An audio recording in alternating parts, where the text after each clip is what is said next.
Yo, what is going on, everybody? This is Brandon. This is Bryce. Welcome, everybody, back to Weekly Wrap Up, your favorite Friday night comic book review show where we take books that we read over the past week and let you guys know what we thought about them in a nutshell. If you guys are reading your weeklies, or if you're not, this show is still perfect for you because it lets you know what is hot off the rack. It also lets you know of stuff that you may not have noticed in comics if you just want to talk about what you read. Again, this is a show for you guys. As always, if you guys did read a book, let us know in the comment section before or after this video. You know, we really do appreciate all the interaction. If you're in the live chat, leave a comment and you will be on the show forever. Sketch the replay. Let us know what you're reading on your pull list and what you're thinking of the books you are reading, you know, because we really do love that interaction. We want to hear from you guys. That is the main part. Also, one more thing before I got to get this out of the way. Jesus Christ, it sounds like a broken record, but make sure you like and subscribe to the channel because that especially hit that like button. You know, if you don't feel like subbing, that is okay because I know you will eventually. Just make sure you give that like button a nice little love tap. You know, this is like you don't buy one get one free. You just go for free. You know what is going? And let's just say hello to everybody in the chat. Everybody hanging out with us tonight. We got Sheena in here. What is going on? Sheena. Hi, and we got Travis in here. TM Nerdy Station, my friend.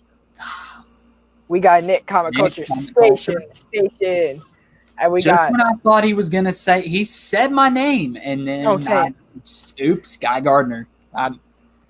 I'll take it. You know, Guy Gardner has his own charm, his own sick, twisted charm. Yeah, he does, and I guess that's you. I don't know if you have that charm per se. Not quite. But you're working on it. Guys, it's a work in progress with Bryce, you know, and then he'll get to Rogue eventually. Slowly morphing into Guy Gardner. You know, there's nothing wrong with that. And if you guys have not noticed the background, yes, we are going to be talking about X-Men later on in the show. We're going to be talking about some books. Now we're doing this show a little bit differently because usually we would pre-pick our books and say, hey, I read this, and this. Oh, you read this, and this, and we overlapped everything. This week it is, hey, don't tell me what you read. Okay, sweet. Let's go. We already know we both read X-Men, and I assumed you were going to be talking about X-Men, so I'll just go ahead and say that I did not pick X-Men as one of my 4. Okay, you did not pick X-Men. See, I don't know what I picked. I'm just going to talk about books that I read. Bryce, but I will let you start the show, my man.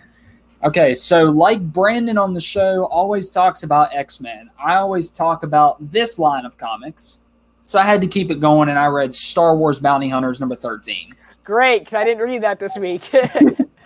Honestly, it was an okay issue. The art was good. The art was really good. Valance just kind of felt out of character compared to the last issue. Isn't he always out of character, though? Yeah, fair. So basically, we start off, him and Dengar are kind of exploring Narshada, trying to figure out what all they can get. What's up, Eric? Just basically trying to get whatever info they can to try to find Han, because Valance has this notion about him that he has to help save Han. Because Han saved his life, I think. Yeah, Han saved his life. Right. And so Dengar has a contact on Narshada. He tells Valance, like, hey, just let me do the talking. This guy doesn't trust very easily. And Valance is like, nah. Cold cocks him. And so then they're just... Now, this guy's trying to kill Valance and Dengar. They turn the tables, though. The contact starts running away. And Valance and Dengar end up running into Chewie and 3PO, who are also on Narshada. So it's like a reunion. It's a reunion, yeah, and it's definitely a fun reunion because Chewie tries to choke Valance. Because if you remember in the last issue, there was a bounty put on Han and Chewie that Valance took, didn't know it was Han, and almost killed him. Okay, so Chewie just didn't know. And so Chewie is just kind of... reacting. Yeah, he's reacting to it. It's like, hey, you tried to kill me. And so then once that goes on, we flash to some other characters I'm not too familiar with, but I think I've seen them before. Taonga and Lasha, I guess, are two other bounty hunters. I don't know. I think they were recently introduced. Yeah. See, okay, so I only started reading this run with War of the Bounty Hunters. It's not like Star Wars or Vader where I caught up and know everything that happened up to this point. Yeah, Bounty Hunters has been an inconsistent book. To me, the art has always been a little bit smudgy until Boba Fett comes in, and it's like in a huge attention span. Which is why I kind of just jumped into it with this event. Okay, yeah. Now, the art in this book, I genuinely enjoyed. But so if you remember in War of the Bounty Hunters, you've got Crimson Dawn, and they're being led by Kira from Solo. And so Taonga is basically going into this temple of some kind. Mourner's Wail, I think is what it's called. And she encounters the guy there. I can't remember. I don't know how they're connected. But basically, they're being warned about Crimson Dawn. While elsewhere, Chewie and Valance are kind of working something out. Chewie's like, fine, I won't kill you if you stay out of my way. Okay. If I need your help finding Han, I will contact you. Okay, so is that how it ends? Well, they're basically being warned about Crimson Dawn. This entire thing is leading up to Crimson Dawn. Because when trying to find out more information from the previous contact that he got back to after he had his whole deal with Chewie, Kira shoots Valance in the control panel. Oh, is he dead? No. Damn. But he's gonna blow up otherwise, and it's kind of open ended as to what happened there. But honestly, this issue was good. I enjoyed it. Valance did feel extremely out of character, but Dengar was fun. It's always nice seeing Chewie and 3PO, and the art. Like I'll pull up a page for you. This is where the other group of people are introduced. Oh, and okay. It's actually solid. Yeah, okay, yeah, they're newer. Who did the art? Paolo Villanelli, or was it somebody else? It's Villanelli.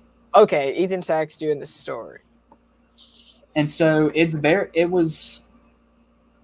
I wouldn't say I enjoyed it as much as last issue, but it wasn't horrible. Definitely wasn't the worst book I read this week. Web of Spider-Man, by the way. Not even going to talk about that book, but that was the worst book I read this week. Oh, Web of Spider-Man. See, all right, so, what is going on, Brother Joe? How are you doing? I'm stationed to Manny. Yo, what's up, bro? So, all right, so Web of Spider-Man, I had the opportunity to pick up a copy, but when Star Wars launched Galaxy's Edge and Marvel put out a book called Galaxy's Edge, it was not great. So I was like, okay, I know what this is about. It's introducing you to the park in a comic book. Why? Because we're going to find a bunch of suckers who are going to buy it. See, and believe me, so I was living under a rock. I didn't know there was a park. Oh yeah, that's the West Virginia mindset. So I was like, yeah, this book, even though it's called Web of Spider-Man, you're not fooling me. And I'm not buying it. So if you guys are buying it because it's selling for $15, you're gonna find it in a dollar bin by next week. I guarantee it. Also, I'm not a huge fan of Kevin Shinnick, and I don't think that he could write a very talented Spider-Man story, especially where it's what the hell, nothing matters. So yeah, like it was mostly the dialogue that got me. The art was decent. Yeah, that's Kevin. The characters were fun. Like you had a bunch of great you had Squirrel Girl, Moon Girl, Harley Quinn, Peter Parker, all these great young minds in the Marvel universe. Right. I also do want to touch base on something that will be happening this fall. Marvel has finally decided to do something with Doctor Strange, except it looks like a freaking intern put everything together and threw it up on Marvel.com, and they put Death of Doctor Strange on there. Now, this is where, in my opinion, CB Silbuski fails as a publisher because he doesn't know when he doesn't know how to use a character, he kills him off. That's what he did with Wolverine. That's what he did with Cyclops. It's what they just did with Inhumans, with the death of Inhumans. Tell me it was for Donny Cates? No. But I don't think that CB Silbuski understands how to put writers on characters that will actually mean something. And it's going to be written by Jed MacKay and Lee Garbett, which is really, really disappointing because I really think that they have a take on Daredevil, and I want a Daredevil book to be done right. I don't just want, not a Daredevil book. Dr. Sorry, Strange. I was thinking I was about to bring doing up the Man Daredevil Without though, Fear. because Sorry, but I do think that Jed MacKay would have something to say about Doctor Strange, and I would only want a Doctor Strange book when someone does have something to say. Now, I do understand that C.B. Sobuski hasn't had a plan since Donny Cates left the book, and since we had Damnation, that we never asked for, but it was still okay at best. yeah. It's not my biggest recommend, but it's something that I would say if you like Doctor Strange, read it. We never asked for that, and since he really hasn't had a plan for the character, and he just said, "Hey, Mark Waid, you're Mark Waid. Your name is Mark Waid, so here, write it. People will buy it." However, as we have learned, Doctor Strange books always turn into miniseries. However, they should always be miniseries. I feel like we should always have a Doctor Strange mini-series. However, the ongoing just accidentally turn into that because they have no plan, which is a kind of at them not selling. What is going on, Caps on Comics? What's going on, Caps? We got Bobby Delgado in here. What's going on? Just catching up. Here's something I kind of thought of. Here's something I kind of thought of with that just now. Right. Do you remember at the end of Charles Soule's run of Daredevil when they did the whole Death of Daredevil story? Yeah, it just means you got put on a hiatus. He ended up not dying. What if they do something like that? No, you're not going to kill him. You're not going to kill. Okay, this can go a few different ways. No, I'm saying, like, what if they do that with Doctor Strange though? But they've done it once, they can do it again. Yeah, I can see that, but I could also see them doing it this way. We can remove Doctor Strange for a little bit. You are using Loki in the MCU right now. You are going to be using Brother Voodoo a lot quicker than people think. That will be a great way for him to become the Sorcerer Supreme. You know, I don't want Doctor Doom to be in there anymore because he's in so much right now in such a great Doctor Doom fashion. Yeah. But I could just see them taking a hiatus, the Darkhold book, and just releasing with the Darkhold book, which is written by Steve Orlando, that is already completed.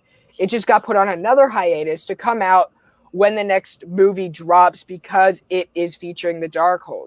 So that's really what's going on with Doctor Strange. I just did want to give that a quick mention because I don't know. It's kind of disappointing, but they're not going to kill him. They're not going to kill Doctor Strange because he has a movie. You have to keep him alive. Unless they do like a Strange the White kind of situation where they kill him off and then bring him back stronger. Doctor Strange. You don't want Doctor Strange to be stronger than ever. You really want him to give Rogue that little treatment he did in the gala? No, he's already in a relationship with Carol Danvers apparently. Oh man, they're already friends with benefits.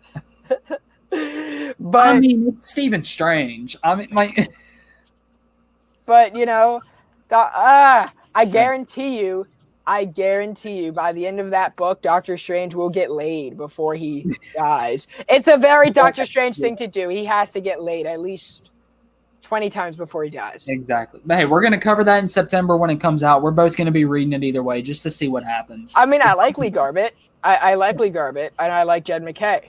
Exactly. Why they are letting them write a book that is going to bring their career so much slack from the fan base is beyond me. At least gives that to someone who never had a chance. But because some of these Death Up stories are actually really good. So maybe they Death of Inhumans was because they didn't know what they were doing with the Inhumans in the movie industry. So they're like, we'll kill him and make everyone forget about him.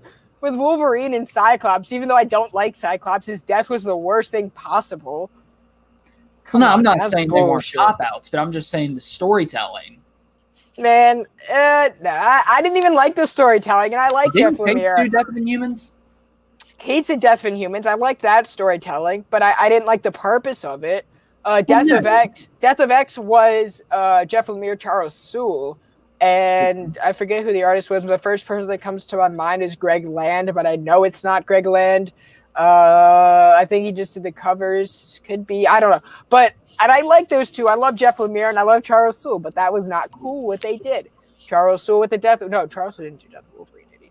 Death of Wolverine. Okay. Yeah, and Rebirth. Or Return, sorry. I'm just like, I'm over it.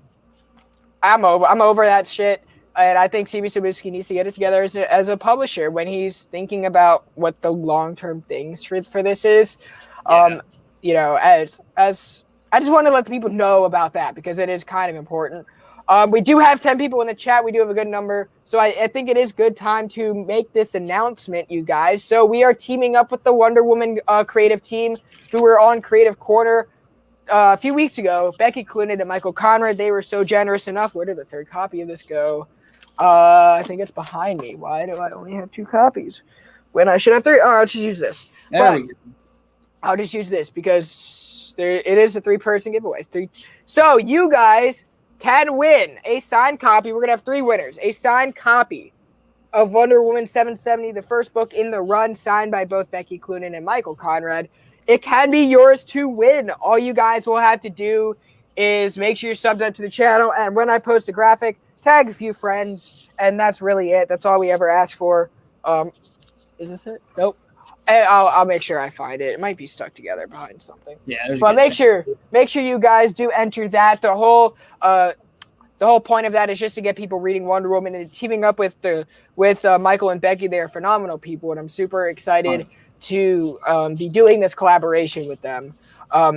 So Travis. So if you guys do want your copy, a signed copy, guys, come on now. Signed copy of the best books at DC right now. Come on now, a signed copy. I'm super excited to be able to give this away, guys. It is so exciting. Yes, it's open internationally. Travis, if you do win, we will have to discuss shipping because I could cover half of the shipment to Canada, but I won't cover all $50 of it. That's ridiculous. Yeah, no, especially where Travis is on Krakoa. Send my winnings to Sheena. Oh, that's nice. What a homie right there. All right, anyway, let's get back to the book. What did I read this week? I want to talk about Just League Last Ride because it's by Chip Zdarsky and Manuel Mendoza. And we are getting the whole before story of how they're like transporting Lowell across the universe to Apocalypse because he is wanted by Darkseid, which is he must have really fucked up to really want that. But this book is everything that I think Zack Snyder wanted in his movie, but got taken away. Right. This was one of the ones I picked, and this was probably my favorite book of the week. Exactly. This is an Elseworld story, remember, because of Death Metal, we've different multiverses, and also because Apocalypse is outside of DC's continuity, or like the whole essence of that planet, and Darkseid is outside of DC continuity. Zdarsky is able to weave this in to what literally feels like exactly what I wanted. If they were able to use a lantern, what I really liked in this book is how Zdarsky is able to give people their moments while still extending this narrative and giving you guys awesome action sequence, which is drawn perfectly by Manuel Mendoza. This is a full Justice League staff, which is what I remember seeing in Scott Snyder's Justice League, and before that, Jeff Johns', which I actually really enjoyed. But this is also taking Darkseid War and putting it on steroids because this was such a great story. You're getting a lot of action sequences, and every character is true to form. You're getting your Martian Manhunter, which I'm excited about. You're getting your lanterns. You're getting, of course, I always love seeing Hal Jordan in his Emerald Dawn outfit, and they're still touching base on the beef between Batman and Superman. Zdarsky is weaving it into the back of our brains. It's not at the forefront yet because we're dealing with action, you know? Can we talk about that opening with Wonder Woman in her 84 suit? Oh, yeah, Wonder Woman. Yeah, you know, and the costumes are, I feel like this is a pure Zdarskyism, which is, I want to tell this, so I will. No matter what you tell me, I'm still going to do it. You know, which we saw when he brought Spider-Man into Daredevil, and Marvel wouldn't let him. He's like, I'm Chip Zdarsky, I can do whatever the hell I want, so I'm going to do it. And there's nice little nods in here too to like some of my favorite characers. Wally's in here. Titans, right? Wally is in here, and Darkseid appears holding the one of the Guardians, which is total Darkseid mode. Oh my gosh, that's probably one of my favorite Darkseid images I've ever seen. Right. Meanwhile, right, so that was the before. We get to the now where we see Batman, Wally West, of course, and they're Wonder Woman, and I believe it's Hal Jordan, And John Stewart. Yep, Hal Jordan. Hey, well, John Stewart's in there. They're with Superman. They're acting as like the guides, I guess. Okay, yeah. But people in the ship, we just have Batman, Wally, and Wonder Woman. And let's just say Lobo is kind of spooking Wally half to death, which is great. So I really liked it. This book hit every beat that I wanted to, and I feel like this is what DC fans really want in a Darkseid story. It's really good. It's really good. You get all your moments in there, and they do appear in Apocalypse, which Lobo's like, yeah, I'm wanted, but I'm gonna watch all y'all die, which is gonna be fun as shit. And Lobo's about to bring out the popcorn. The next issue, we are going to be dealing with what's going to happen on Apocalypse, you guys. This is great. You know what my biggest complaint about this book was? Too short? Well, yeah. So you know how I got really excited because it felt a little thicker, but then I get to the end and they've got those Pride Month pages at the end. And I'm just like, okay, but give me more story. Please. Just please. No, I read the Pride Month book. I read the Pride Month book, and it really just told me, wow, here's every character you're not using right now and you should be using right now. So I was very Batwoman show up in a Tinian's Batman run. Yeah, while I was glad to see some of these characters, I'm like, where the fuck have they been? Because they're not going anywhere. So well, like that's it. I'm just so it was kind of triggering. I'm just like, wow. Batwoman, which Harley's being used, of course. Harley, but Ivy's not really. Poison Ivy's not really being used. Ivy's just kind of floating between like Swamp Thing, and I guess she's gonna be in Batman now. I guess she is in Batman. You know, you have Midnight Apollo, which I understand why they're not there. You have Jesse Quick, who's yet to appear. Renee Montoya, for the life of me. Alan Scott, we're gonna be seeing in a little bit. But what about Jackson Hyde? I would love to see more Jackson Hyde. Jackson Hyde is getting his own miniseries. That is a character. He's probably my favorite Aquaman, if nothing else, or Aqualad. Right. Just because of Young Justice. You know, yeah. There's no reason why some of these characters aren't in there. And it's just I don't know. But yeah, that's one of my books. It's one of the books I read this week, and I enjoyed it. I'm going to be picking up the rest of it. Okay, language. Yeah, I'm sorry, y'all Tony Starkers or Chris Steve Evans, Rogers. Steve Rogers, Chris Evans. They're all the same people, at least not. Yeah. Well, not anymore. We all know who Captain America really is now. But yeah, this is a book to me that if the story keeps going at this rate, I can see it being one of those Justice League stories that you tell people to read in 10 or 15 years. Yeah, especially if it keeps this pace going. And it's just, I don't know. It feels very refreshing, especially compared to the Bendis stuff that's coming out right now. Right. So if you want a Justice League book because the other one is so lackluster, and I totally understand that because I'm leaning the same way, read this one, and I'm probably going to I'm dropping Justice League. I removed it already. Yeah, I did too. So there's that. I wouldn't be reading that book, but this one I would be. You know, it's everything you want, and it's all the characters you want. It's not the Naomi show. It's not Hippolyta's in here, and we're gonna give her the worst dialogue we've ever had. Now, Flash-wise, I wish they would include multiple Flashes, having Barry and Wally like they did. No. I'm a Barry fan, so of course I'm going to say that. I don't care. We've never seen Wally being used like this. I know, but if you would let me finish, Wally, the way Wally's being used, I love it. While I prefer Barry, I love seeing Wally get some spotlight, and they're doing a much better job in this than they are in the Flash book right now, which is a book I'm going to continue to push through if nothing else. I wouldn't even say suffer. It's not that bad. It's just okay. It's about what Bounty Hunters is for me. Okay. Like it's thank you, Bobby. Wow, Thank you. Bobby, you really went to the dark side, didn't you, bro? And then speaking of miniseries that are better than their lackluster ongoing counterparts, we have Spider-Man, Spider Shadow. Oh! Yes. Holy crap. Chip Zdarsky.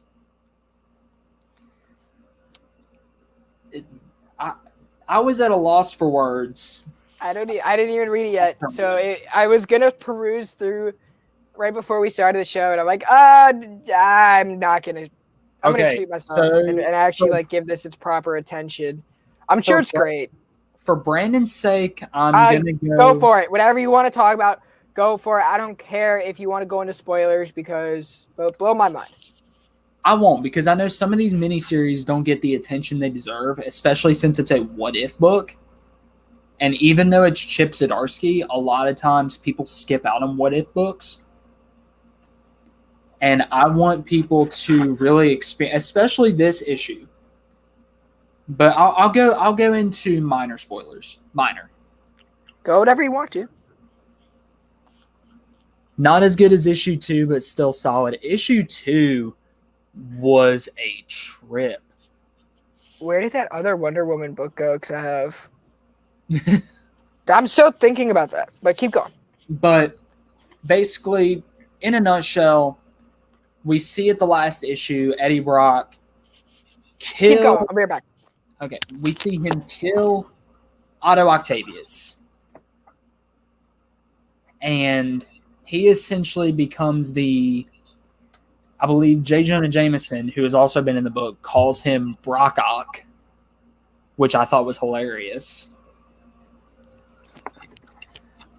And he's part of this new Sinister Six that is getting assembled. You find it? Yes, I did. Awesome. This new Sinister Six being assembled. And basically this entire issue is the new Sinister Six being formed, and just everybody going in on Spider-Man. He's killed I think 11 people so far. What is going on, John, the guy who knows how to read? Let us know what you read today. Killed 11 people so far, and so they're just like, look, we're going to kill Spider-Man. And so they try to, and Jonah's kind of against it at first because he even thinks he's a menace, but he doesn't want to kill him. Right. Well, Spidey shows up, and all hell breaks loose. Pretty much, all hell breaks loose. But I do want to highlight the art for a sec because there was a Mysterio sequence, and this. Where's your face? I love trippy. I did get to that page. And it's beautiful to me. That's why Silver Surfer Black is one of my all-time favorite series because of the art. Right. Stick to the plan, LOL. I'm not going into anything deep. I'm not gonna reveal the ending, but just minor all hell breaks loose. And so we get to where Jonah's facing off against him, and eventually Jonah starts, showing some sympathy. Is Jonah in a suit? Yeah. So what's his code name? I forgot. Does Jonah have a code name? No. When all hell breaks loose. Hey, if any of you remember early on in the CW Flash show, Captain Cold, Leonard Snart, said, Step 1, make the plan. Step 2, execute the plan. Step 3, expect the plan to go off the rails. And step 4, throw away the plan. Yeah, so that's what Chibzowski's doing right now. Exactly. And so basically, Peter this entire time, you can tell, is just... he's conflicted. He's very conflicted. There's still that Peter Parker that we know and love in there. And eventually, Okay, I'm looking at it right now. It shows. Okay, John says, I read issue 4 today. It was quite good. Also, a nice house on the lake. That was so good from last week. I love that book. X-Men number 21, Future State Gotham number 2, Children of the Atom 4, Super Sons 3, which I haven't gotten to, Far Sector 12, waiting for the trade, 6 Sidekicks of Trigger. Oh yeah, wasn't that the cover with the guy with his balls? Like, yeah. Okay. I'm waiting for the trade on Far Sector. But John, how is Future State Gotham? Because I want some Red Hood. I've been dying to get some Red Hood. I want Red Hood in continuity. I don't want Red Hood in that bullshit. But basically, the cop practice now essentially. Whoa! You didn't go to the end, did you? I did go to the end. Brandon. Whoa! I know. I just read it while you were talking about it. Whoa. Okay, you read it all? Whoa! Yeah, I read it all. Whoa! Okay, so I guess I'm gonna talk about the end now because Brandon's really the only one I'm concerned about. Sorry, guys. Peter gets the suit ripped off of him. Jonah's real sympathetic because he likes Peter. He hates Spider-Man, but he likes Peter. They get back to the house. MJ and Black Cat are both there, kind of arguing. And then that's when they realize that enjoyed Future State Gotham. Yeah, the black and white can be weird at times, but if it's done right, then it doesn't need to be in color. Because manga does really well, and that's the style it's kind of going after from what I understand. And it's all in black and white. So, but yeah, eventually, the Venom symbiote finds a new host. Reed Richards. Wow. Holy crap, I'm terrified. Wow. Because the thing got wrapped up in it. And if nullified the thing taught us anything is its clobber in time is on double the steroids. Dude, Jesus Christ. It's like Barry Bonds mixed with the thing. Okay, so did he get venomized or did he just get murked? No, I think he's venomized. I think they're all venomized. It looked like he just got murked. Wow. This freaking book. Now, okay, this ad right here is very triggering because while I do like to talk about Pride, I don't like to talk about Pride when there's a cover that is this bad. Jesus Christ, you wanted to that's not a good cover.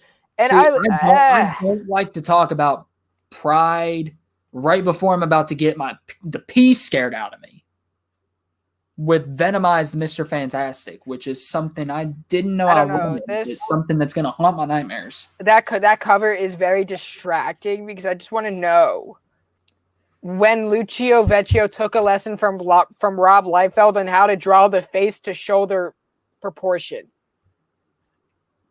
That's what I wanted to know. But yes, make sure you guys smash that like button. Smash the like button. Like you're on gamma radiation. That's what I'm going to say. Yeah. I do want to give speaking of stuff that let's just touch base on the other Spider-Man book that came out because this week was literally let's put every Batman book, every Spider-Man book, and every X-Men book out on the shelf because people are going to read them all. Yeah. And one thing I do want to say though, just right after we've talked about both of his books, Chip Zdarsky wins the week. Yeah, Chip Zdarsky won the week. Chip Zdarsky wins the week, hands down. I do want to give a quick head nod to the Amazing Spider-Man that came out this week. A quick head nod, meaning very quick, because I don't want to talk about it. We're dealing with Hobgoblin being back, I guess, because Ned Leeds is a clone who impregnated Betty Brant. And we're dealing with that. And it's Nick Spencer saying, hey, I know Spider-Man. These are the last 10 appearances of Hobgoblin. And here's what I'm going to say about it, which I don't care for. Yeah. So that's the one thing that I hate. And that's the one thing I hate now about this just blind picks is I don't get to hear you rant about ASM for 10 minutes. That's because I don't want to give it my attention. Ha, Bobby. Yes. I'm sorry. Imagine. I know you're trying to separate me from my woman, but that's not how you do it, bro. But hey, Wonder Woman 773 came out. Yeah, so oh my gosh, I almost dropped the book. But this is the penultimate issue in this arc, I guess, or it is the ultimate issue in this arc, I believe. It feels like it is. You know, it reads like it is. like that. And Wonder Woman has been going through this whole kind of lack of memory. She's been forgetting everything, and she's on Asgard, and she is trying to get everybody back. So she's at the place where the Valkyries are, and they've been snatching away people. She gets there, her and Thor team up, and there's like this big misunderstanding. Wonder Woman passes out again, and this is by Becky McCloonan and Michael Conrad. Art's by Travis Moore, so it's great. The coloring is really my highlight in this book. Tamara Bonvillain is the unsung hero of this book right now. 100%. Travis Moore's pencils are phenomenal. This issue specifically though, it was the Tamara Bonvillain show. Oh, it was 100%. The colors are great, especially like Fortress Valkyrie and everything. Right, and this is really still a character study on who Wonder Woman is at heart, which I really like, and it's something that needs to be told in a setting where she's away from other influences. Like right now, yeah, she's not remembering anyone, but no one is holding her hand through it. Yeah. Like whenever she dies, she has she has Dead Man coming in through her head, saying, hey, you have to go to Olympus. You have to go to Olympus. She's always like, later, which we know what we're going to be dealing with in the next issue. So when she comes back, her and Siegfried, they're back, so they share a moment, but Diana has to go because now that she has all of her memories, there really is no excuse from her staying in Asgard. You know, there's no excuse for being away from home. So she goes home, and before she does that, she of course has her moment with Siegfried, and they do share the bed.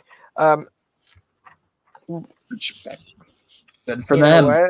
I would love, and she goes back, and it is Olympus in ruins. So we're going to be dealing with that in the next book. I'm telling you guys right now, this is one of the most underrated books in DC. It is fantastic. It is, to me, it's one of the slept on books in comics right now. Am I lagging right now? Am I lagging? No. Okay. Because I did have my computer was lagging for like a whole few days, and I was like so pissed at that. And then there's a backup story that I didn't read. Yeah, I haven't been reading these like Tales of Young Diana or anything, just because this is still an introduction to the character of Wonder Woman for me. Right, and it can be. I think it's a very great way to get to know Diana and get to know her. Now, I am telling you guys that Wonder Woman books genuinely don't do well in their history. However, I do see this continuing to be great. We are going to have the next artist while Travis Moore is taking a short break, and it's going to be a man. I'm going to butcher this, but it's a Amuela Luparcino. She's a great artist. She's fantastic, and I'm super glad that she is doing this book. And not to generalize, but she sounds Italian, and Italian artists tend to be just right. If I do start lagging, please let me know so I can deal with it at a later time. You haven't lagged at all. Okay. Other than right there, I feel like it just did a little bit. I didn't notice it, but yeah, Wonder Woman, guys. If you are not reading this book, it's not too late. I'm coming out with a trade for this arc pretty soon. Right, and you can go ahead and pre-order that at your LCS or at Amazon already. Or if you do want to start at $7.70, guess what? You know a few people who are going to be giving away a few copies. There you go. We did keep up with them. Yeah. They were so gracious enough to send some copies over. So you guys can win. You guys can win. Thank you again, Becky and Michael, if you guys catch this on the replay. I'm sure they are. It's a great deal. Yeah, once again, I am so appreciative of everything that they're doing. We are going to continue that collaboration with them, and it's great. Also, speaking of a collaboration, here is our exclusive review of Alien number 4. So Philip Kennedy Johnson, who is another friend of the show, was so gracious enough to send over a PDF version of Alien number 4. And we are here. It was art by Salvador Larroca, and we're just going to give you guys our overall thoughts of this book. It is very much in the tone of Alien. This is the best book that in this series so far. There are a lot of twists in there along the way while still furthering the development between the two main characters in this book, giving you that father-son dynamic. while extending the narrative and the relation of what is really going on with the government and what's going on at the Epsilon station and everything else in that narrative. So I would totally buy it. It is probably I'm looking forward to having it and reading it again in a physical form. We will get into our further breakdown next week. What's up, Todd Christensen? But it's becoming one of Marvel's best books too. I really think so. And issue 1 was really setting up the characters. Issue 2 was setting up the story. 3 was where it really started getting into the flow of things.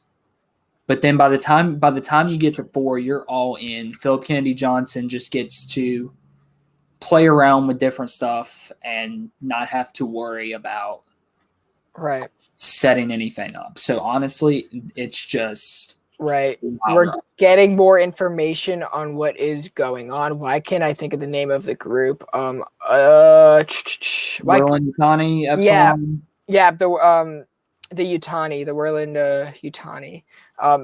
We're getting to know more about them and just a different way of thinking about the way that they have run things. I am telling you guys this. The twists in here, as a reader, I feel like I should have seen coming, but they were so hidden, which is a very great testament to Philip Kennedy Johnson's ability to write. Because I'm like, wow, this was in front of me the whole freaking time. But I'm super excited for this book to be on shelves next week. Make sure you guys read it. I'm excited, guys. It's everything you want. It is really fitting the tone of the Alien fandom. You know, and like this is coming from a guy who you weren't a huge fan of the first issue. You liked it, but I liked it, but I didn't.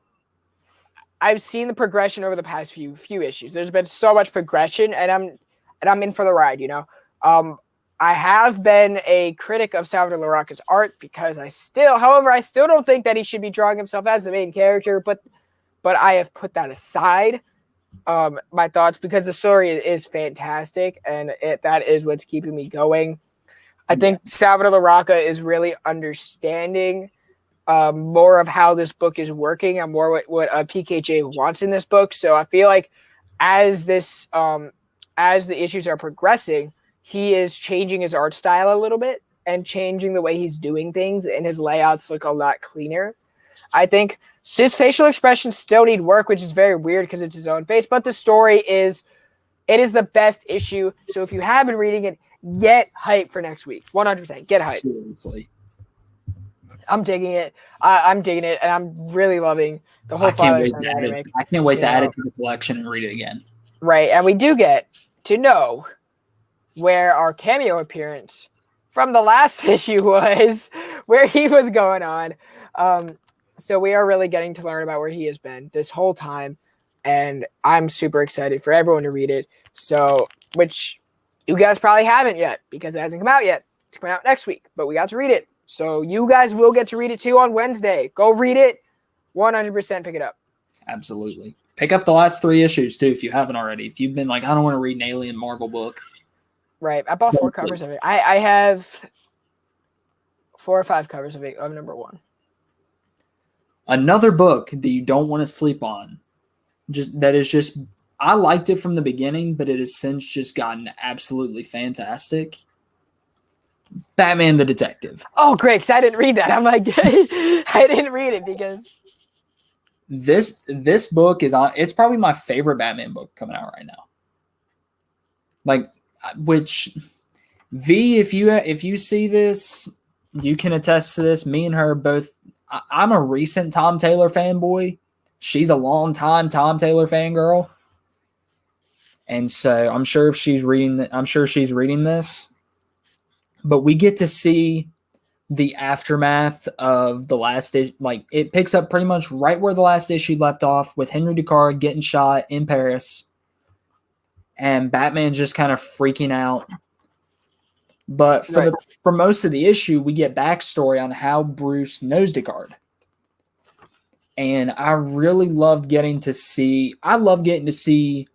young heroes before they are the myths and legends that they are now being trained.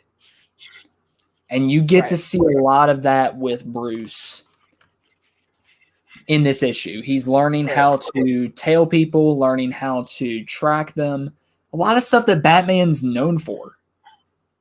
Like, Batman is known for hiding back in the shadows and being able to tail people like nobody's business. And so we find out that he's tailing this one guy that Ducard has had problems with for months. He's like, okay, I think I can do this on my own. I'm gonna take this guy that you haven't found yet and tail him in typical Bruce Wayne fashion. Right. And he's getting kidnapped. Ducard finds him, kills him because the contract stated dead or alive, and Bruce loses it. So losing it as in like he lost all of his money all over again, or losing it as in he just went berserk? No, he's like, you freak. He's like, you killed him, and then he just starts beating the crap out. John? Beating the crap out of Ducard. Okay. And so then it flashes to when he's Batman. He finds Ducard again, and they end up fighting each other again. It's a lot of backstory and a lot of building of the relationship between him and Ducard in his prime. Right. But then we flash back to an hour later after Bruce dropped Ducard off at the hospital. The cops open up his door, and Batman is being framed for murder. Oh. Typical. Well, he's already being framed for murder back in Gotham, so I guess why not? Oh, shoot. Yeah. Remind me again who he's being framed for murdering? What's her name in Detective Comics? The one that came back as Lady Sarah. Sarah. Yeah. No. Okay. Okay, wait. No, that's Batman. My bad. Bruce Wayne is being framed for murder. Okay. And I'm really looking forward to where this is going, because this is really shaping up to be a true detective story. Like, Detective Comics is the happy medium between Batman and Batman the Detective, but you're getting extreme detective over here, which is my favorite part of Batman's character. 100%. Like I said, you guys, if you are reading any of these books, make sure you guys let us know what you're thinking about them in the comments. You know, if you guys want us to talk about a book, if you guys want to hear our thoughts about a book, you guys can always request something that's coming out next week or even today. Yeah. Or you can even ask us something completely ridiculous, or something that we're excited about coming out. Let's just talk. This is a comic book discussion. Which, did you pick up Batman the Detective, or did you? I did. Now this week, usually at work, like I'm coming from work, like I'm working like all day, so I'll have time to read. However, a lot of it has been prepping for other shows. I've been catching up to our Department of Truth because I'm meeting James Tiny next week. Yeah. Not next week. Oh my gosh, it's tomorrow. I'm meeting James Tiny tomorrow. So that's going to be really cool, and I just want to talk about FaceTime me when you meet him so I can gush about something is killing the children. No, I'm just kidding. I'll be at work. Still, gush about something is killing the children for me. I will. Which is cool because like I've been getting my coworkers into comics, and I started them with something is killing the children, a Department of Truth, because sometimes like we'll all just like talk politics, and it's like so weird. I'm like, guys, no matter what your political view is, this book will trigger you. Everything you think you know about history, this book will trigger you. No matter who you are, it's going to trigger you, which is so great. Like that are the perfect way to get people into comics. Like, yeah. So, and I just lent one of my coworkers Invincible, the first compendium. They're like, I want to read Invincible. So I'm like, here you go. And she's been bringing it to work, and she's been freaking busting on it. I think she's like 20 issues in. I gave it to her the other day. So shoot. I do want to stay in the realm of Gotham right now. I do want to talk about Joker #4 because this book absolutely blew me away. This is by James Tynion, art by Gilliam March. If I pronounced that right, Gilliam March. It's French. It's French, and we're Southerners, so I thought he was like Portuguese or something. I think he's French. Okay, anyway. So we are meeting Vengeance. So we're really learning about the dynamic between Jim Gordon and Joker, and really what Joker was set out to do versus his decision, because we have Vengeance the people the Court of Owls sent over, everyone is collapsing onto Joker because of what happened in Arkham, with that whole D-Day and like asking because Joker's being framed for something he never did. We get a lot of action sequences, and this layout is so great. We've seen Gilliam March. Boom. One of my favorites right now, and it is worth the $6, yo. It is worth the $6, 100%. Yes, $6 for a standard. It'll probably be cheaper in the trade. It'll probably be cheaper. But I think DC is really testing their pricing. So the more you buy this book, the more it's going to happen. But Gilliam March has really been changing his style throughout this book. This one feels more at his own speed to what we saw in Gotham. And whoever's inking his books is doing a phenomenal job. But Joker ends up blowing the big house that he built because everyone is coming out on it. And Vengeance grabs Joker, but Jim Gordon has a chance to kill him. And he didn't, because it went against everything that he wanted. So we're really getting that dynamic. They get knocked out. The Joker gas gets released. Vengeance escapes. Now back in Gotham, we had Batgirl, and spoiler, as we know that Cassandra Cain is all the way out tracking who sent her father away. So we're dealing with that as well. And they're all like turned in because they're just like, they're camped out. They're watching. So in the clock tower. So that was a cool moment. We're seeing some Bat family characters in there, and those guys are really getting their moments. James Tynion really does have a great way to write these Bat family characters, obviously, because this is not the first time he's worked on them. Go read Detective Comics, go read Batman Eternal, which is really focused around spoiler. So I think her character the most got a lot of love. Which love seeing the amount of Barbara Gordon being used recently, by the way. Right, and it's so Barbara Gordon-esque, she doesn't necessarily need to be Batgirl to be effective. Her being Oracle is great. Yeah. So we do have the next scene of Joker and Jim Gordon, and they're really talking about why Batman won't go over the edge and how Jim perceives himself, really. So they do share this heart-to-heart. And just the dialogue between these two and the way Tynion is able to understand the history between these two characters and give us something new to look forward to while still tying it back to the Killing Joke was done very well. I have had a lot of concerns of the fact that he is comparing it and tying it back to the Killing Joke. But it's really being paid off. And I felt this was a very mature take on Joker. I thought this was a very mature take for both these guys. They've been around for a while. They could kill each other at all times, but they need each other right now. In this book, it's fantastic seeing the way things work out. We learn that Joker is not going back to Gotham anytime soon. He has other plans. And so he's like, yeah, you're going to hate me later, but we're friends today, and you're going to have to deal with it, and it's going to kill you. Man. So... and it leaves with Joker leaving in such a Joker fashion, where he's like, oh yeah, I'm glad we had the chance to, catch up and talk man to man. We never get to do this anymore. And he's like, by the way, say hello to Barbara. And I'm like, oh, that was good. I'm like, boom. It was great. My gosh. Should I say hello to Barbara for me? And that's like telling Barry Allen to have a happy Mother's Day. Right, but here's the thing: so when he leaves, when Joker leaves, Vengeance comes and tears him free, and he's gone. And she's like, head back to the light while you still can. Get out of here. This is not your place. This is not your place. You're not bad enough. Because the whole play on this, and this is really the Jim Gordon book. The whole play on this is Jim Gordon has done a lot of bad things for the right reasons. Okay? His way of belief, this is playing on why he believes in Batman. He believes in Batman because Batman can do things that Jim can't as someone who can save lives. Batman can go behind the red tape that Jim can't. But on the flip side, Jim can do a lot of things that Batman can't, like killing someone, like shooting someone. So that's really what that whole issue was about, was that whole belief in Batman versus what Jim Gordon really is about and what he's hiding behind, what he's insecure about. So this is highlighting all the insecurities of Jim and I feel like they're bringing out some sort of a depression in him.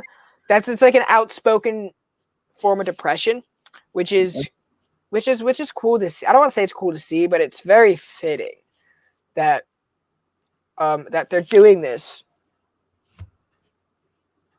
I know you weren't. Well, see, now I know for a fact you weren't doing Polaris because that is not a bad thing. So depends on how you define the word bad. We're gonna table this for another time. We're gonna table this. But yeah, Joker, read it. Definitely read it. I've been very on the fence about this book again because I've been so sick of Joker, but somehow Tynion keeps bringing me back in and wanting more. So I definitely enjoyed this book. If you guys read it again, let me know. It is $5.99, so please be wary of the price. If it's not affordable for you, there are other ways for you to buy it. When it comes out in trade, I guarantee you're going to enjoy it just as much. I think it'll read very well in a trade. I'm excited to see how this book reads in a trade. For sure. But I would recommend this book. If you are going to pick a Gotham type story, I would say this is somewhat better, in my opinion, than his Batman right now. If you're going to pick a Gotham centric story, I would say Detective Comics is the way to go. I didn't read the latest issue, so I wouldn't know. I haven't read the latest, but I'm talking about from when did it start? 1034. So 1034 through 1036. I thought you did read the latest. That's why I didn't read it. I said that was the one book that I didn't get to because I got the PDF for Alien and had to read that. Okay. But Detective Comics, I'm sure it's still really good. Right, and Brother Joe kind of hit what this book is all about. It's playing off, well, are they bad? Are they good? Are they evil? Yeah. Are they great? Where do we define these kinds of things? And I think that's something that is great. So for sure. Yeah, and if you are liking a book, definitely pay for it. Make it a priority to take it over, to support it, and to think that Tynion is writing this as he's writing everything else is just astounding. So wow. Like I'm very impressed with that book with Joker. I always like other writers' opinions on Joker and what they have to say, because as we have learned, there's really so much you can say about Joker and like how you're able to define Joker and what you're able to say about him. Because everyone has their own takes. This is Tynion's. Just hit my knee on my desk. Ow. Poor desk. I know, right? But yeah, you read another book, didn't you? I did read another book. I actually read a few books. So I'm gonna ask, do you want to talk about X-Men or do you care if I take it? I'll take X-Men. Okay, so I read Geiger then, which is a Jeff Johns Image book. Something I did not know I needed until issue 1, and it's only gotten better since. What's a doomsday clock? Huh? What's a doomsday clock? I said, this is Image we're talking about, okay? We don't need to brain up. Failure. 2 years to put out 12 issues. 3 years. 3 years, my God. Yeah, so basically, I don't have it with me, so I'm going to try to do all this from memory. With Geiger, you've got, in this issue, it's a lot of backstory. If you read the second issue, you know that Geiger had a confrontation with the King of Las Vegas at one point, and this goes into that a great deal. Why Geiger deformed the king's face, and why I think he deserved it. But then from there, along with that, we see the kids from the last issue that escapes Las Vegas encounter Geiger, and how they're kind of forming a bit of a team. Not really a team, but like he's protecting them to get them to a safer place, which is interesting in the context of the rest of the book, because he once had a family before the fallout. And he isn't ready to bring kids back into his life again. It's a really great story. This is Jeff Johns doing what he does best and telling these big stories with these grand concepts like nuclear fallout and people being taken over by radiation, but also really grounding each of the characters and making you care about them or hate them in the case of the King. Like, I hate the King in this book. Is the King just like a little, what's Lord Farquaad? Yeah, he's like Lord Farquaad, but whinier. Oh, shit. Does he have a cool intro song? Does he have a cool intro song? Yeah, like Lord Farquaad did. That dude was badass until he doesn't even have that. Got off and like the camera was up here and he just little short stacked. Oh man, but yeah, he does remind me a lot of Lord Farquaad. He's self-absorbed in the worst ways possible. Aren't all kings? Yeah, but this book, man, honestly, our friend Rock and Robbie over at Pop Culture Philosophers gave it his pick of the week. I can see how. Oh yeah, Robbie, he's cool. Guys, if you're not subbed up to Robbie, sub up to Robbie. I heard he's a good-looking dude too. I don't know. I've never met him before. I don't even know what's a Robbie. I don't know. I think I think it's related to a doomsday clock. What's a doomsday? But yeah, definitely go sub up Robbie if you're not already. I know all y'all subbed up to Robbie, but just in case, make sure y'all sub up to Robbie.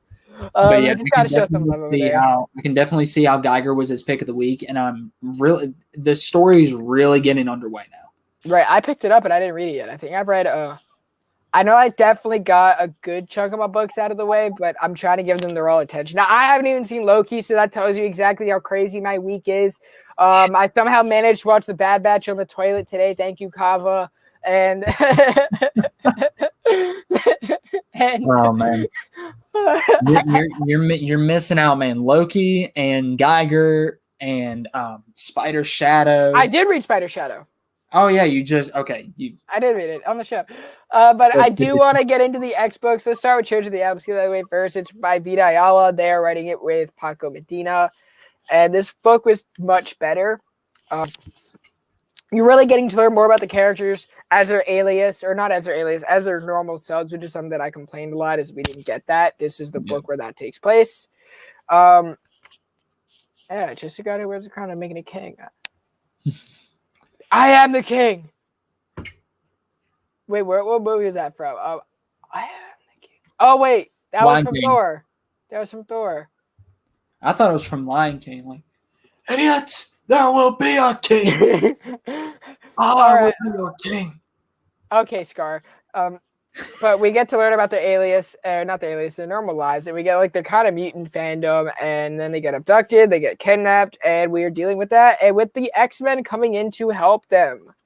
So some X-Men are coming in to help them. So we kind of understand that these guys are mutants. I was kind of expecting that to go a complete 360. The art is great, the color is great. I didn't like the last part where they said "Assemble," and I'm like,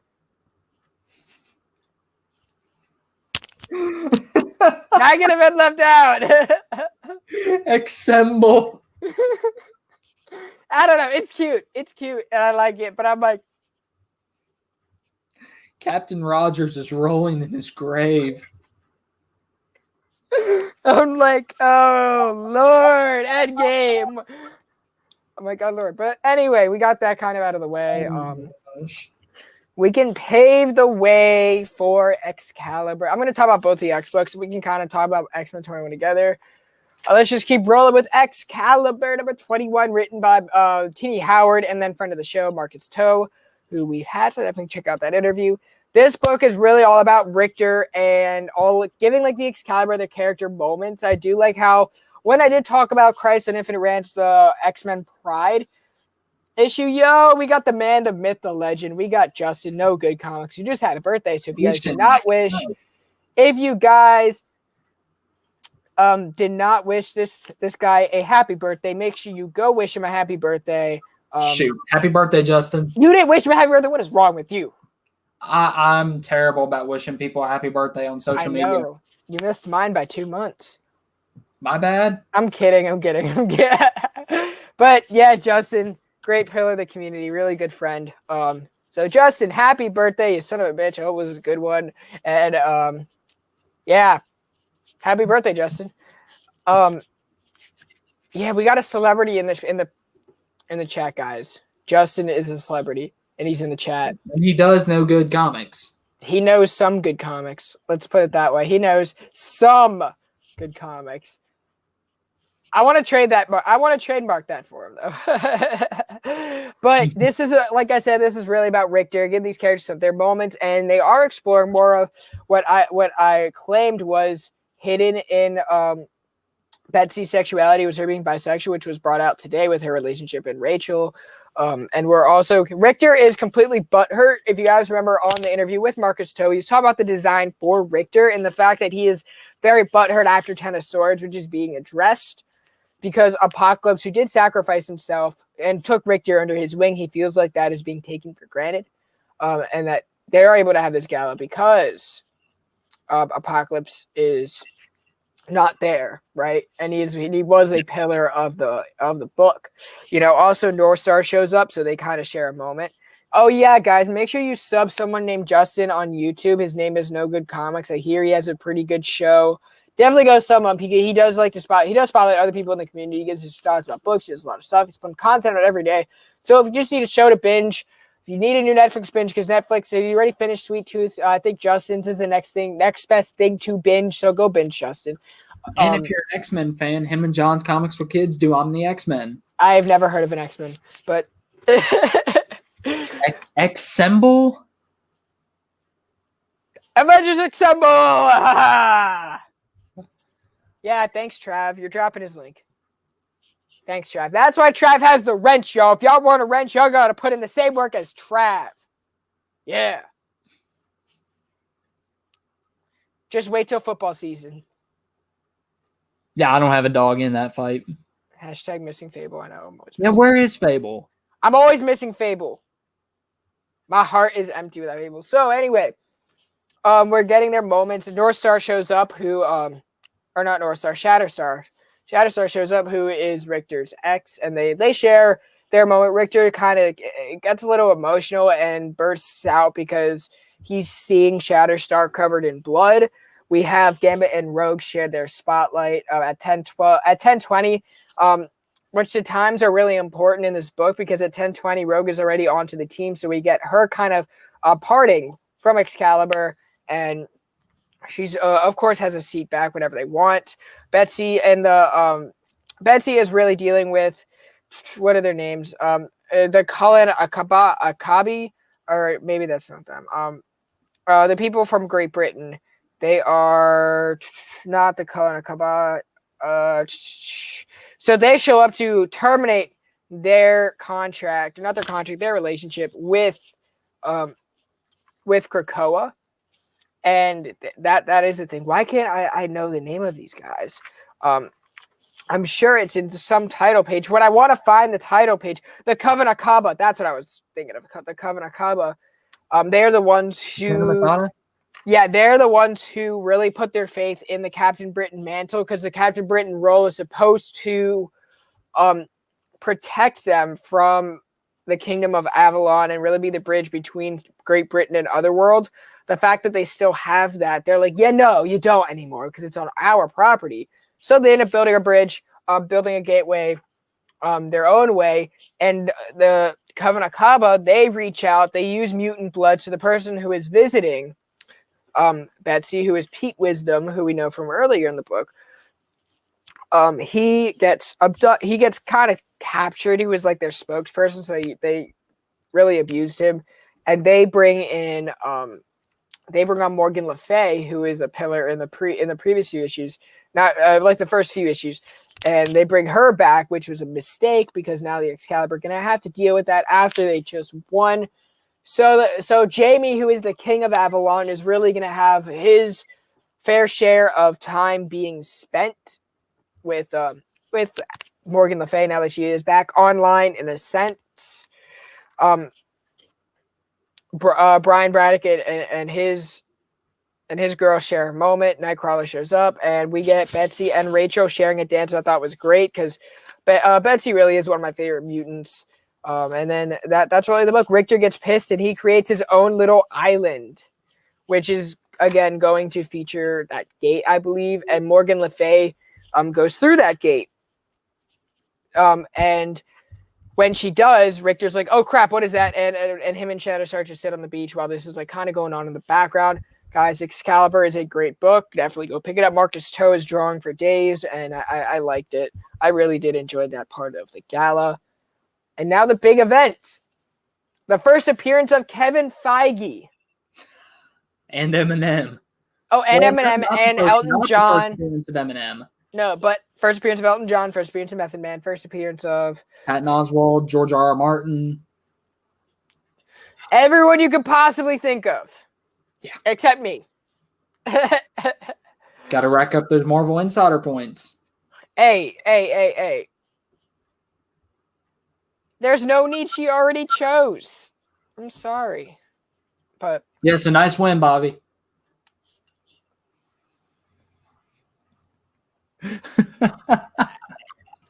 I'm sorry, did I... That's a line from My Cousin Vinny. Yeah, me and Bobby are going to have a boxing match. Oh, my gosh. Sorry, Bobby. But X-Men 21 is actually the first appearance of the new team. Exactly. So let's talk about that. That is the background. So that is like the... This was my pick of the week. I think that and Excalibur were my 2 picks of the week. And Just League Last Ride, I think were like my top 3, and Joker was in there somewhere. But yeah, I really enjoyed X-Men. Yeah, you had a great team of artists. As a last issue in a particular run, I thought it was a little weak. But as just as just its own issue, I really liked it. It's the fact that I think I don't think it tied Hickman's run together as much as it should have. There's nothing wrong. Because it's not over. Hickman's portion is. That's what I'm saying. There's not with the X-Men title, but Hickman is not leaving, guys. Hickman's not leaving. He's writing Inferno.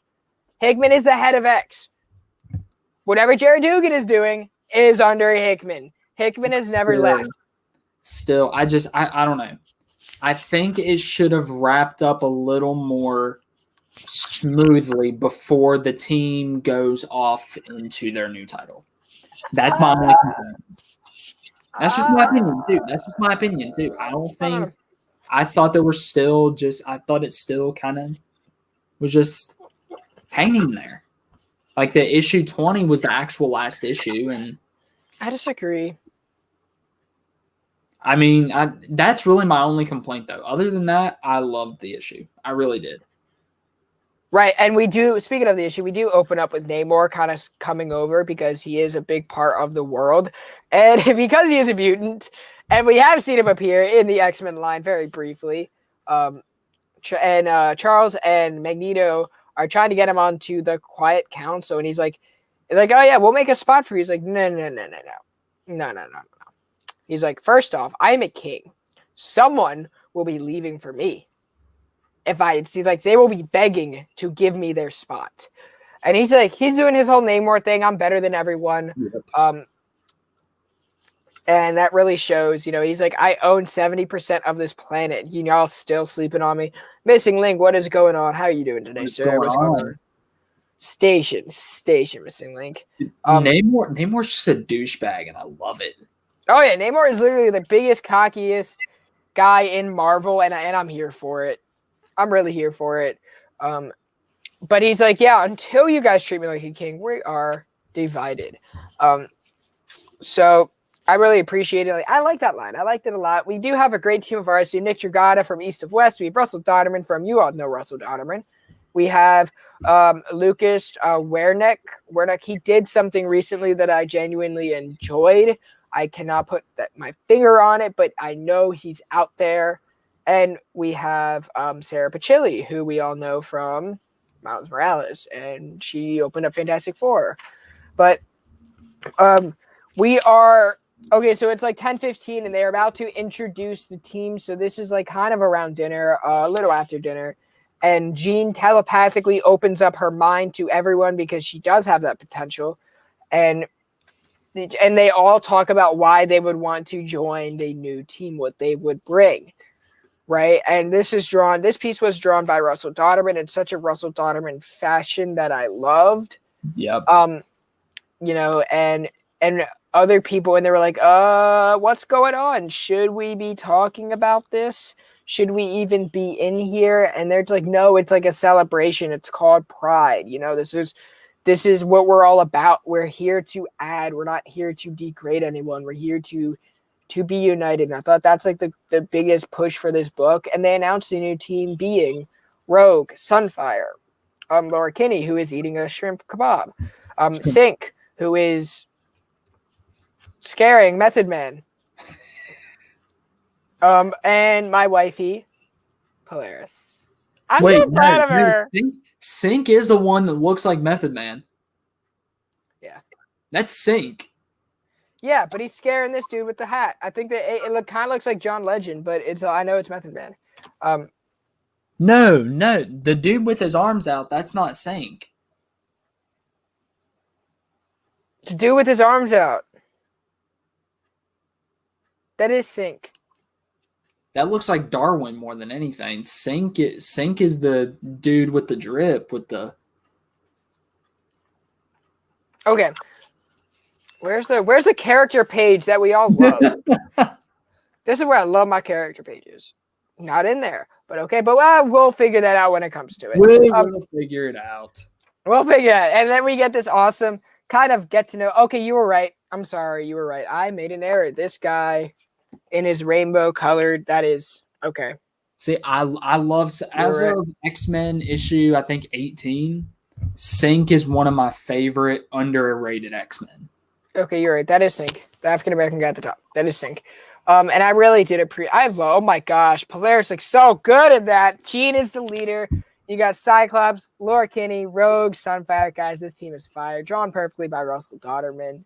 Oh yeah.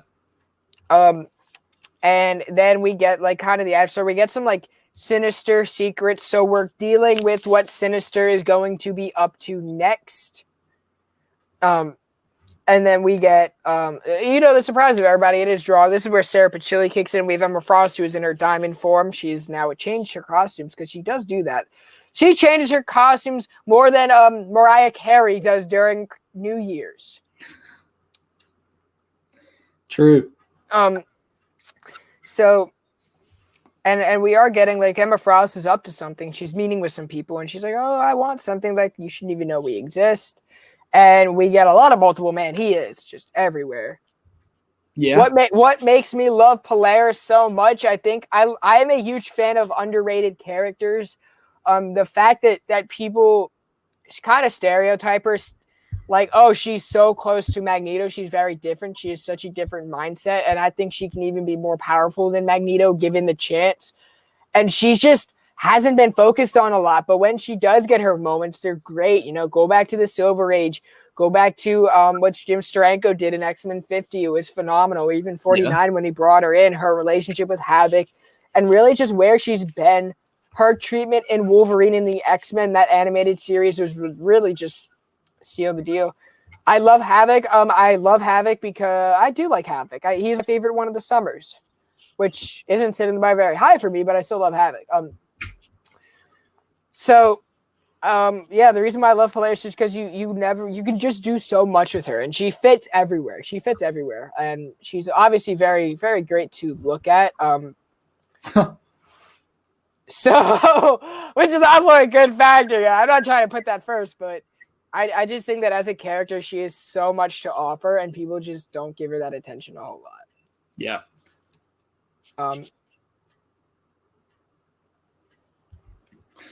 That's cool. Brandon the Better Man won. Just don't make her cry. Or your answer to me, yeah. Bobby, I will not disappoint you. Or her, for the matter. Anyway, so Oh man. um, so anyway, we get Cyclops and Kevin Feige meeting up, and Kevin Feige saying, "What's your story?" And Cyclops kind of walks through the origin of the X-Men in a nutshell. So he kind of summed it all up. You confirmed. Yeah, so this is kind of cool because it's like, wow, we got some MCU stuff. This is the most Marvel way to do it, with the little Easter eggs in a Jonathan Hickman book. I'm sorry, but it's perfect. But we do see a little bit of a King Jamie in there, which is cool.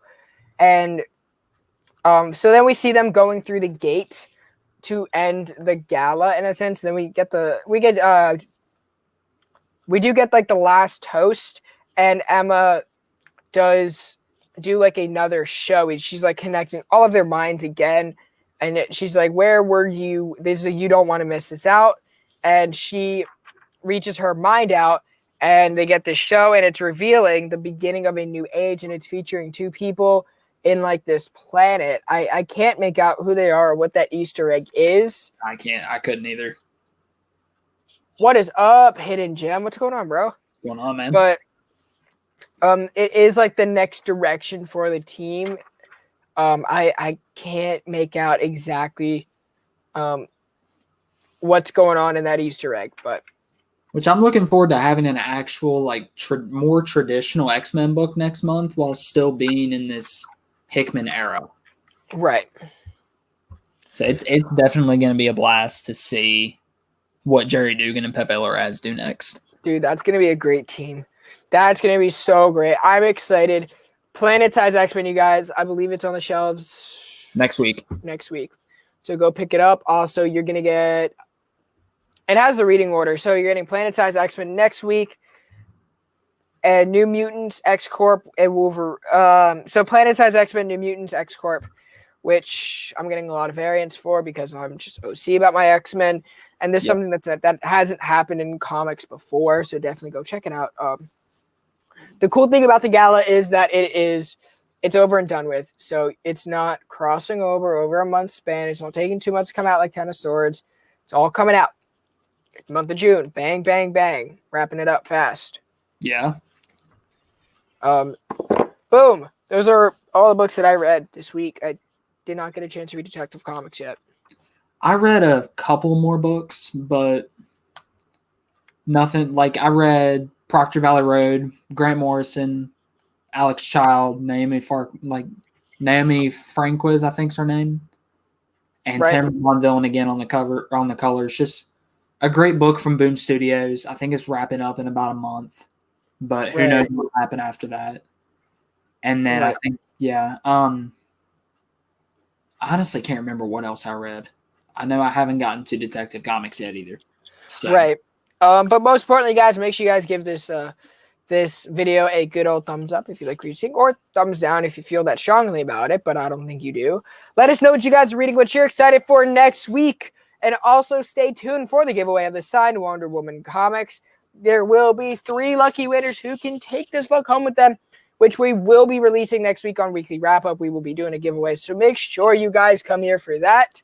Also coming out next week is Venom 200, so you know we're going to be talking about that along with our X-Men, and Nightwing comes out that week as well, so it's definitely going to be a killer of a week with content-wise. So, and possibly pick of the week, Alien number 4, go pick that up as well.